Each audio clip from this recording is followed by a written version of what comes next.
তো বন্ধুরা দেখুন, এটাই হচ্ছে সেই 60 লক্ষ টাকার বাড়ি যেটা পাঁশকুড়াতে এত বন্যা হয়েছিল, যার ফলে সে ডুবে গেছে। এই মুহূর্তে শুভেন্দু অধিকারী যে বিজেপি প্রার্থী, তিনি এসেছেন এবং গরিব মানুষদের দেখছেন, তাদের কথাবার্তা শুনছেন।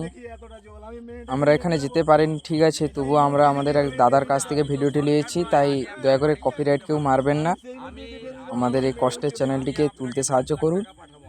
দেখুন সেখানে শুভেন্দু অধিকারী কি বলছেন। যেনার বাড়িটা, তার জন্য বলছেন যে 5 লক্ষ টাকার মতো দেবেন এবং তিনি তা পাঠিয়ে দেবেন, সব বলছে। তো আপনারা দেখতে থাকুন ভিডিওটি। ভালো লাগলে চ্যানেলটিকে প্লিজ সাবস্ক্রাইব করবেন।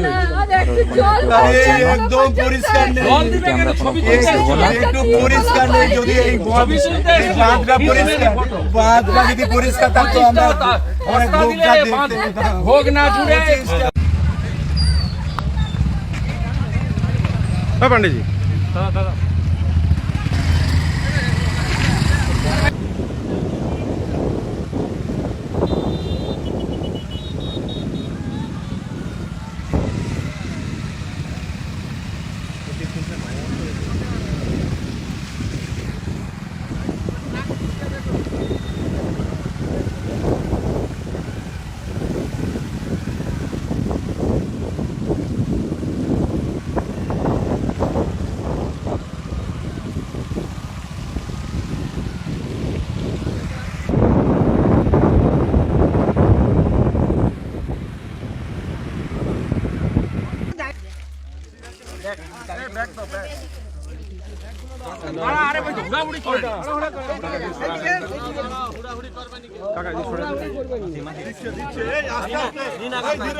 হাতে দিচ্ছে।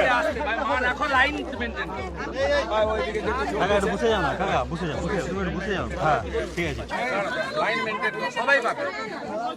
যতজনকে ডাকা হয়েছে এতদিন যে খাবার শুভেন্দু বাবুই দিয়েছে, আর সরকার আমরা প্রথম দিন থেকে যা দিয়েছি সব শুভেন্দু বাবু দিয়েছে। এটা দে না,